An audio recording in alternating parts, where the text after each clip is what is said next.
Gikumpirma sa usa ka volunteer sa Bantay Buto Jensen nga si George Canoy nga ilan na nga nasumiti sa Comelec ang ilang nakita nga mga posibleng kasupakan sa balaod sa piniliay sa ulahing adlaw sa kampanya. Kasagaran ini mga poster nga wala sa common poster areas. Nagtuyok mi sa 26 barangay. Kasagaran jud nga violation na akong nakita kining postering area. Halos tanan nga barangay naay mga poster nga gipangbutang nga wala sa postering area. Kini siya ako na ni siyang gi-forward diri sa Comelec sa Jinsan. Gani, mas igmat matud pa ang mong grupo sa pagbantay sa mga violators tungod kapin 3 ka gatos ka mga volunteers ang ilang ipakatag aron magbantay kung adunay mga kinamangay kon vote buying incidents. Aduna na may mga mahigit 300 ka mga volunteers sa Bantay Buto sa 26 ka barangay nga among ipakalat, no.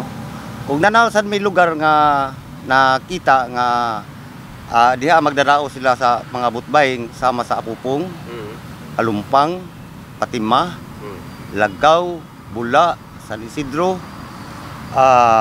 Mabuhay. So kana mga lugar munay among priority sa pagbantay. Last election nabantog naman nato ng mga lugar nga talamak ang vote buying. So hangyo lang nako sa mga kandidato nga manaya karon, no, nga unta dili unta nato na himuon kay kung pananglitan gani himuna ninyo di lang gyud mo magmahay sa Bantay Buto kay nagtuo mo nga nagpiyong-piyong lang mi. Tinud-on gyud mo namo kuan ilugon gyud namo nang inyong kwarta. Kung mahitabo man gani nga inyoha ng himuon kanang pagpamalit og buto. Ang hugot nga pagmonitor karon sumabot nga piniliay gipaboran sa botanting si Boy Garcia tungod isip usa ka lumulupyo sa Jensen gusto matud pa nini ngapsay ang adlaw sa piniliay. Although natay mga personal choices sa ato mga Sarili. sa mga usani nidagan lalo na sa imong barangay. Kung man ni barangay election man namatay mga amigo nga gawa sa atong sariling barangay nananagan. So makita pod mi ninyo dito nga siyempre mosuporta ta sa atong mga amigo. Pero when it comes to kanang enforcement of the law, diri gyud sa usay dapat nga ipatuman mo yung patuman. Samtang ang task force baklas sa Comelec Jensen nagpahigay na og ikaduha nga operasyon sa Barangay Lagaw, Barangay San Isidro ug sa Cunel Road.